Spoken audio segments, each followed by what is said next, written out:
All right. Yeah, we can get started now, Marcia. Okay, wonderful. Well, again, as I just said, I'm Marcella Chan. I'm your country desk officer. I'm at Peace Corps headquarters in Washington, D.C., and I've been communicating with you as a group prior to your departure, and I will be meeting you in Miami at the stadium event next week. Also, just as a side note and an intro to myself, I'm a returned Peace Corps volunteer from Costa Rica. I served there from 07 to 09, and I currently I worked at Peace Corps for about 4.5 years, and I am the desk officer for Colombia, Peru, and Fiji. And I'm very much looking forward to meeting you all next week. And we haven't answered any questions you have, any last-minute questions.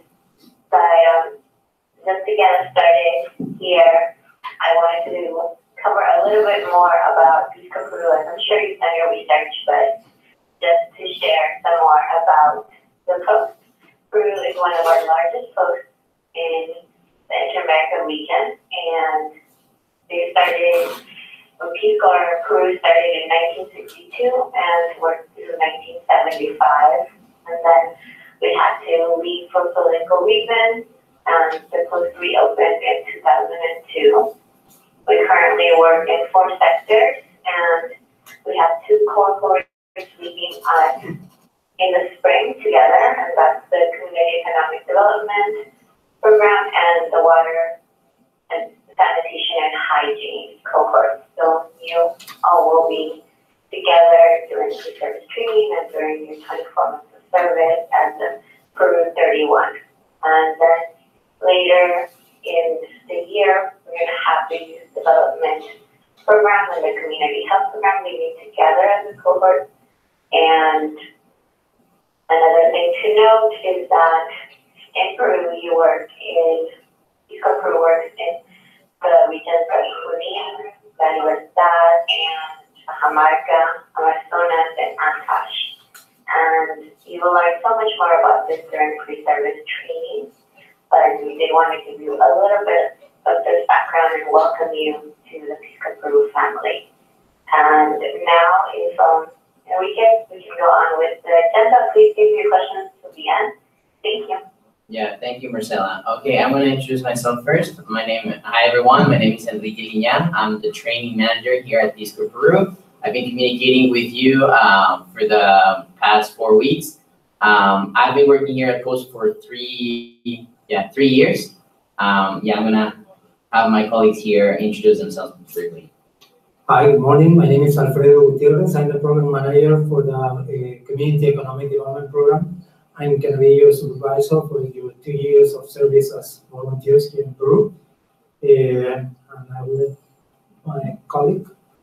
Hi, my name is Sandra Rivas Plata. I am the CETPTS Program and Training Specialist. I have been working with Peace Corps since 2008. So something like 9 years. Like DTS, I am working 3 years. Hi, I'm Jorge Bazan. I am one of the doctors, and I've been working in Peace Corps for 13 years.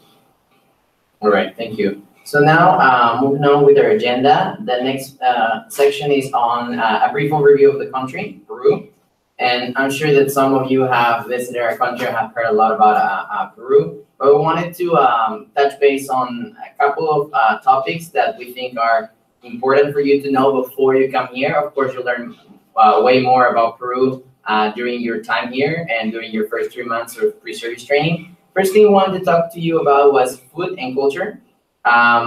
You all have seen that Peru is very famous for its cuisine. It's actually a world-renowned destination, tourist destination for its food, right? A lot of people come here for that. But remember that in the communities where you're gonna live, they don't have that variety of food, right? Whatever you see on TV or whatever is promoted as Peru as a culinary destination is not what you have in your communities. In most communities, the basic diet consists of rice and potatoes. You know, some beans from time to time, but mostly it is rice and potatoes. So there's not a lot of diversity in food, and it's carb heavy, a lot of carbs.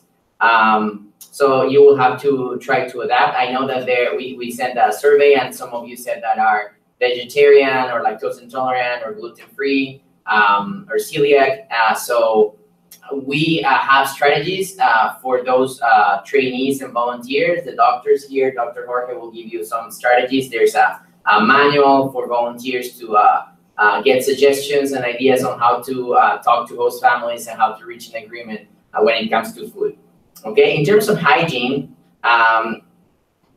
it will definitely not be the same as the hygiene standards that you are used to in the States, right? Like one of the things, I lived in the States for 2 years, for example, and one of the things that was really shocking for me was that people really drink tap water, right? They just go to the bathroom, they get some water from the tap, and they drink it. That's not something we do here in Peru.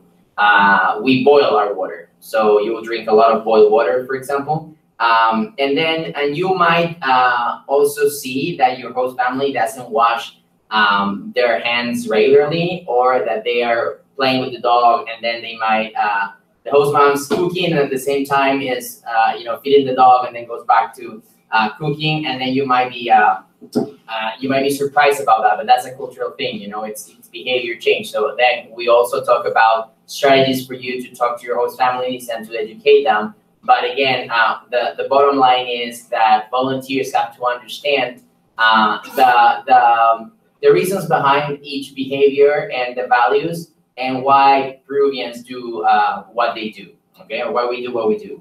I also wanted to share a couple of things. Of course, your doctors will tell you that you will get sick, right? It is just part of the adaptation process of living in a new country. The water, the hygiene, and food will be different and will affect you. So that's why you'll have those first 3 months for you to adapt. But you will get better, and you have amazing doctors here that will help you with all of that. And I'm sure Dr. Jorge is gonna talk to you about his poop stories, right? That he knows all about. And also, you might gain weight or lose weight. It's a process. It's a process because the diet is not diverse, and then you will definitely not be eating what you're used to eating in the States. So you will notice that change in your body, and it'll definitely have biological consequences in the way you look. But you will survive to this too, and that's why you have here support systems in place that you will be able to use when this happens. And as I said, you have to be culturally appropriate and respectful. And I know that it is hard because you're going to be navigating the culture. But one of the goals of pre-service training is for our volunteers, our trainees, to become culturally competent and to understand the culture and to avoid judging or making judgments about what's happening in the culture, and trying to understand where people are coming from. Then the other thing I wanted to talk to you about is weather. I know that some of you have been asking questions about weather and what weather is like in Peru. And Peru is famous for its 3 regions. Our country is divided in coast, highlands, the Andes Mountains, and the jungle, la selva, right? So desert coast is definitely hotter, closer to the beach. In the mountains, there's lower temperatures. It is pretty cold. And in the jungle, it is rainy, and it is hot too. So it is difficult for you to know what kind of clothes you should be wearing or you should be bringing to post, because you still don't know where you're going to be placed. Alfredo will tell you a little bit more about the regions where community economic development volunteers are placed, but just bring layers. That's what we tell all of our trainees and invitees. Bring layers, because you will find out later in week 5, actually, you'll find out where you're going to be placed. And after that, you can start making decisions about if you want to buy more clothes, which you can do here in Peru. If you read the Bridge to PST that we put up on Learning Space, and that Marcela also sent by email, you read that the community where you're going to be living is Chaclacayo. It's a community east of Lima. In this area is known for its nice warm weather all year round. So temperatures can go up to like 80 Fahrenheit, and they can go down at night until down to 60 or 55 Fahrenheit. Okay, so around this time of the year, bring clothes for warm weather. Okay, what else did I want to tell you about diversity? So as you know, Peru is a culturally diverse country. It's full of history. We had a lot of groups of people from different ethnicities migrating here, different ethnicities and race. So we have groups of Afro-Peruvians, Asian Peruvians. There's a lot of diversity in that, okay? So you will definitely notice that combination, and that has definitely shaped our beliefs and values. During the time you're here, you will discover that. And there's also a lot of stereotypes about different races and ethnicities. We'll definitely have more time to talk about that during your first days in country, actually. And please remember that Peru is way more than just Machu Picchu and llamas, right? We have way more diversity than just that. And finally, I wanted to talk to you about discipline and violence and what this means in our culture. So corporal punishment in the schools is very common. I am an educator, and I've worked with kids in schools, and I had parents tell me, you know, I give you permission to physically punish my kid. You know, you can pull their hair, or like you can physically slap them or whatever. And it is hard because you get shocked, I know, right? But parents believe in doing that here. So it's a cultural thing still that you will, again, we will talk about strategies for you to mitigate that and for you to deal with that. And also family violence, like physical discipline of children. A lot of parents do that in their homes. So you will see that it is common. You might see that in your host family. So then again, we'll have conversations around that and how you can deal with those issues. And I know that it's definitely something that you might not be used to seeing. So again, we will discuss this during training. We will bring volunteers who have been living in country and have experienced these events to talk to you, and then to give you strategies on how to deal with that too. All right? Perfect. And so now I'm gonna pass it over to Dr. Jorge. He's gonna talk to you about medical information. Hi, yeah, as I told you, I'm Jorge, one of the doctors. Here, the doctors are called PCMOs. PCMOs means Peace Corps Medical Officers. We are 3 doctors in Peru, Suni, Carmen, and me. One of the things I'm going to talk to you about briefly is shots. We're going to give you some shots when you come to Peru. Everybody has to have shots for hepatitis B, hepatitis A, typhoid, the flu shot, and the yellow fever shot. All of you get it before coming to Peru. And rabies also shot. We will give it to you here. Some of you already have these shots from before, and you have given that information to Washington. We're getting your medical records from Washington. They're electronic, so all the information you gave to them about your health should be in your medical record. But anyway, it's a good idea for you to bring any information you have about your shots with you. Because sometimes, even though we have information in your medical records, something might be missing. So if you have your paper with you and you say that we have to give you this shot, and you say I already got it, you can have some proof if you have the information. If you don't, we'll have to give you the shot again, which is okay also because it will be like a booster now. But it's better if you have the information with you now. But we should have that information in your medical record. Another thing that is that you know probably already is that you have to bring if you're taking any medicines, you have to bring 3 months supply of medication. For the first 3 months, we won't give you the medication that you're already taking because you are supposed to have it with you. And after that, for the next 2 years, we will supply you with the medications that you have reported to Washington. If you are taking something or some medication that you have not reported to Washington, we will not be able to supply you with that. And so be sure that Washington knows everything about your health before you come to Peru, so that we can cover that while you are in Peace Corps Peru. During your PST, your pre-service training, when you arrive to Peru, we will have medical sessions and training where you will have the opportunity to ask questions, and we will touch different topics like diarrhea, eating in Peru, diseases in Peru, common health problems, emergencies, urgent health problems, etc. So we have a lot of sessions. Each session might be like 1 to 2 hours long. So those sessions will have the opportunity to learn about your health in Peru and what to do with certain medical conditions, etc. Also remember that probably many of you most of you are not very old or young and healthy from what we are seeing in your medical records, but when you come to Peru, because of the conditions, like Enrique was saying, and your site, it's possible that you might be more sick than you normally did in the US now. And that's normal, no? That's part of welcome. And we're here to help you stay healthy as possible. And because remember, one of the most common things that happen is diarrhea. Like Enrique said, diarrheas are going to be common, and all of you will have a lot of diarrhea. Many of you, or all of you at some point, will poop your pants. Completely normal. So if you're ready to poop your pants and have your life, and you're ready to get very sick, just come to Peru. We'll be here to help you. Next. Right. Yeah. Okay. Well, we are very excited that you are coming to Peru. We are already working in developing the sites, identifying the sites that all of you will be serving in the next 2 years.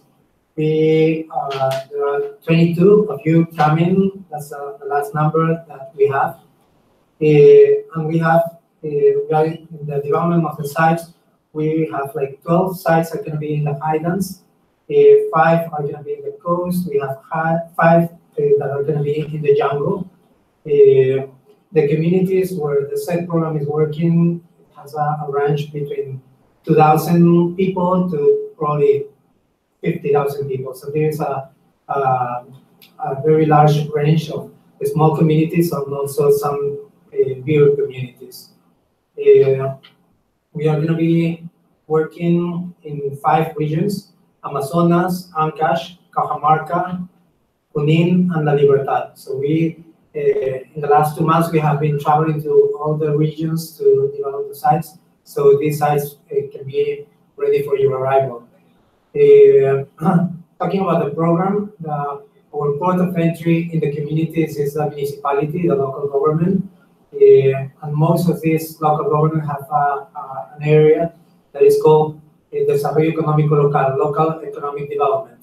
So they are going to be the main counterparts. However, they are not going to be, in most of the cases, working like hand in hand. They are mainly a resource for volunteers to reach to other counterparts.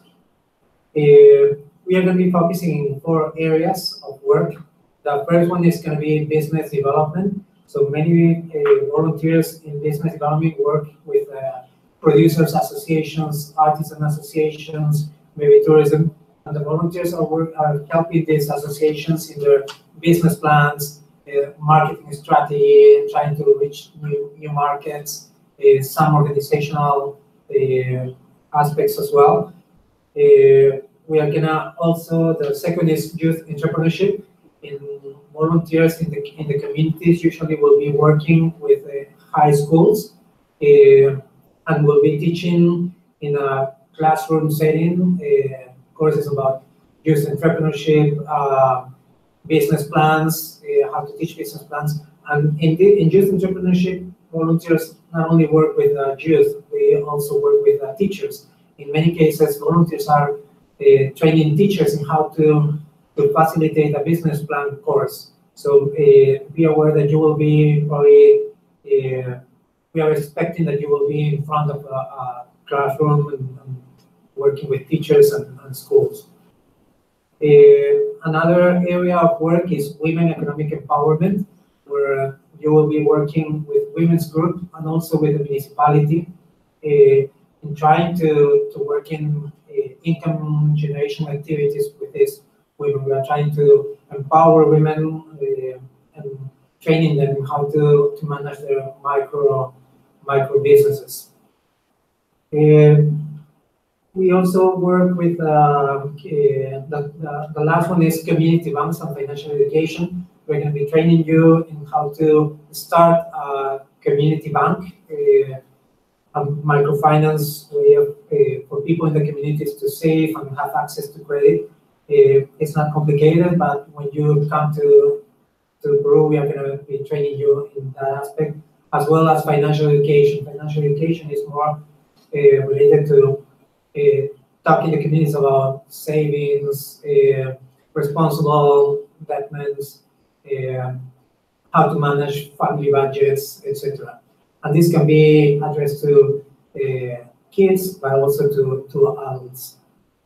And well, this is more or less a summary of what you are going to be working in terms of the Community Economic Development Program. Of course, when you come, you will have more information about all of this. Let Sandra continue. Hello, Peru 31. You are going to see me your first 12 week, all the days, will be during PST.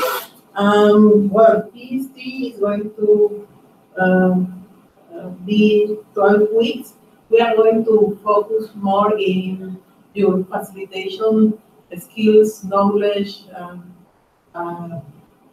and we know that most of you have the knowledge about business concepts in general, and we want that you can work that in a Peruvian context. In order, our target group, the big targets are youth and women groups. We have many resources, manuals, and videos, and other resources that with the support of our volunteers, we developed during the years. And we are going to share during that with you during the first weeks. And also, I want to say to you that PST is going to be focused more in youth entrepreneurship, financial literacy, and community banks. We work also, like Alfredo said, business development, but we are not going to focus in that during PST, only in the 3-1 that I mentioned. During PST, we are going to have a lot of practicums, simulation. Also, we are going to visit 2 regions, 2 different communities, to facilitate some sessions with a group of students. I want to say to you that we are trying to work in sustainable development, and that's not easy. It's a process. Also, the committee group of sustainable development said that it's a style of life, and we want to try to do that also during PST. Part of that is work with counterpart, work with someone, not alone. And we talk a lot about not saying my projects, try to say about the community projects, and try to identify the dreams and what the community needs more than what I want to do with my community. Right, thank you, Sandra. Yeah, we will definitely continue reinforcing these messages during PST and our focus on sustainability. The next thing that I wanted to tell you, and this kind of has to do with what Sandra and Alfredo were saying, is pre-service training is actually the time for us, Peace Corps staff, Peace Corps Peru staff, to assess the readiness to serve of each of you, right? This is a time for us to see how well you demonstrate your knowledge, skills, and attitudes, and that you have acquired the competencies necessary to serve as an effective volunteer who's going to stay healthy, safe, and productive during their 2 years of service. So in order to do that, we have put in place an assessment portfolio. The Trainee Assessment Portfolio, or the TAP, is our assessment tool. It's a tool that we use in order to evaluate and to assess, actually, the performance of our trainees. What does that mean? We have a lot of formative assessment, what we call observations. The purpose of this tool is to give you the support that you need so that you can achieve the competencies that we want you to achieve by the end of these 3 months of pre-service training. So it's a pretty straightforward tool. It's pretty objective. We will talk about it during the very first week of pre-service training. and is your pathway to success to the end of pre-service training. I always like to present it as a tool that will help us assess pre-service training, which is like a 3-month-long job interview, right? You already interviewed for this position and you're going to be here, but during PST, we as staff will also guide you towards the goal, which is having everybody sort in as volunteers and commit to service for the next 2 years here in Peru. Okay, so we will talk more about our trainee assessment portfolio and our qualification criteria. Don't feel nervous about that. We're all committed to helping you and to get you to where we want you to be. Another thing, next thing is Marcela. Marcela, do you have any updates? Yes, thank you again. My updates are quick. As you all know, we're going to have the staging event next Tuesday on March 13th in Miami, Florida, and then we will all go together to Peru on March 14th. I'm going to send a final reminders email tomorrow afternoon. Please look at it carefully. We're going to talk about luggage and reimbursables for that. There's a lot of information in that email, and it's very helpful if you print it out and take it with you.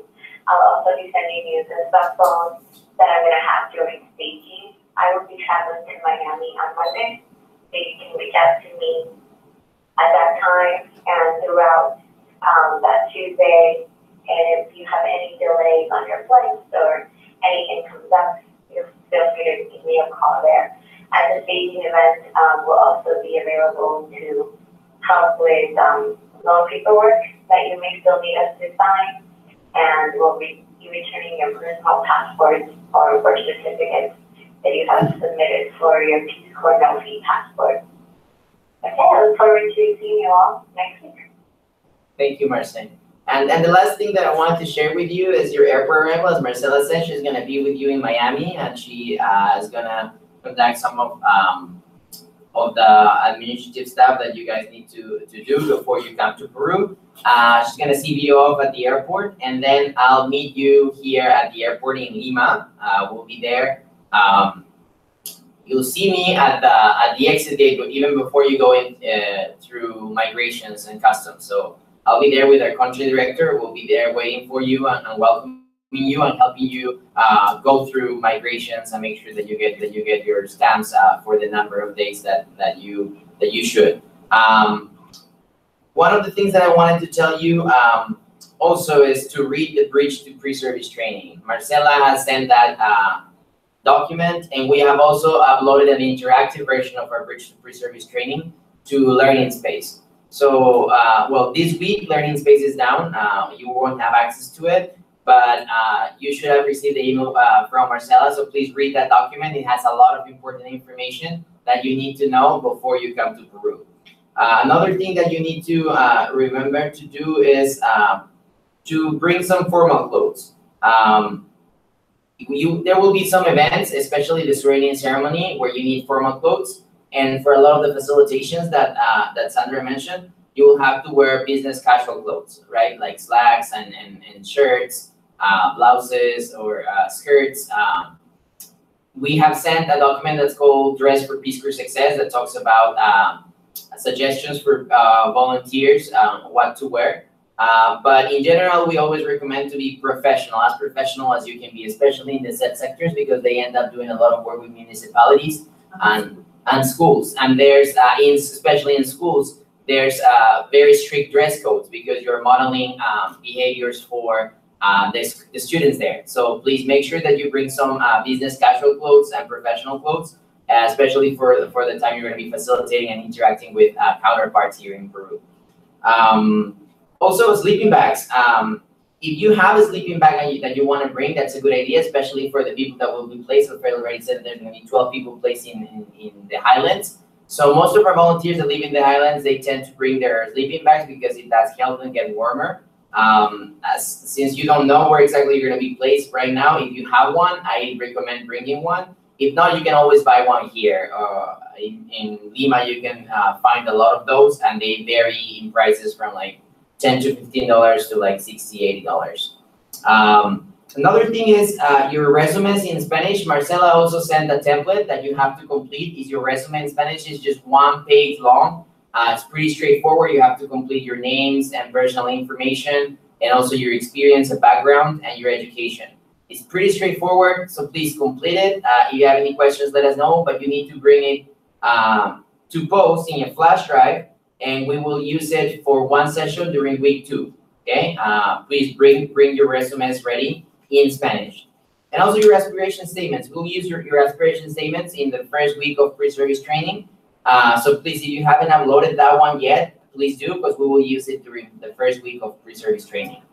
And finally, if you're thinking about bringing gifts for your host families, please do. You'll have 2 host families during one during pre-service training, during your first 12 weeks in the area of Chaclacayo, and another host family during the time you are in your site for at least the first 6 months of service. So do bring some gifts for your host family. Some examples are bringing chocolate or candy from the States. Families love that. Bringing magnets or keychains from your states and from the places where you're from. Bringing posters, photos. Those little things are really good for families, and they really appreciate that. So please do bring some gifts for your host families. And I know that some of you have also reached out to currently serving volunteers, and they have given you some ideas of what to bring. So that's another good idea to just you read those posts on the Facebook group and get some more ideas from currently serving volunteers. All right, Marcela, we're ready for questions, Q&As. That's great. Please go ahead and ask any questions that you might have at this time and introduce yourself before asking that question. Thank you.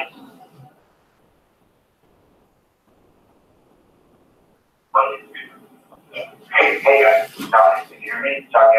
Yes. Yeah, hi, Johnny. Yes, Johnny. Go ahead. Hey, can you repeat the region that is 22 sites by the end?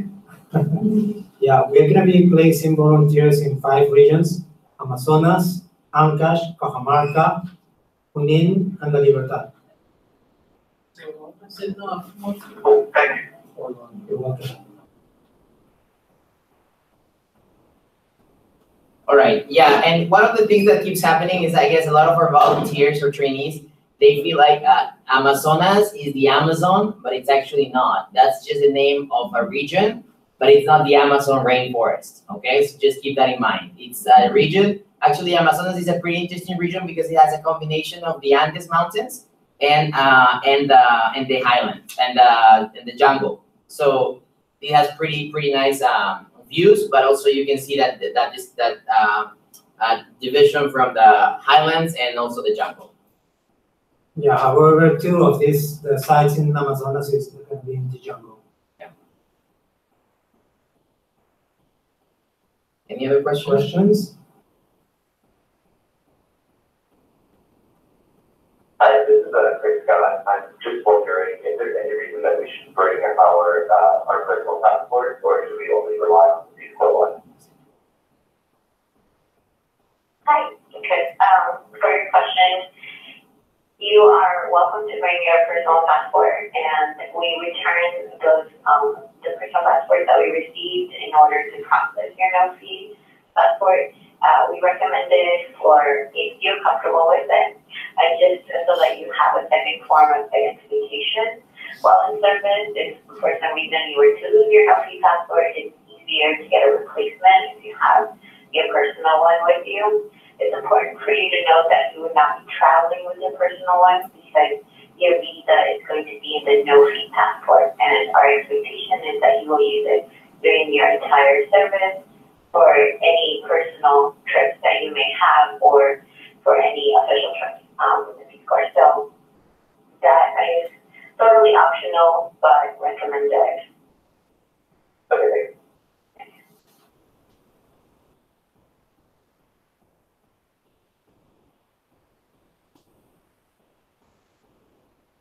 Any other questions?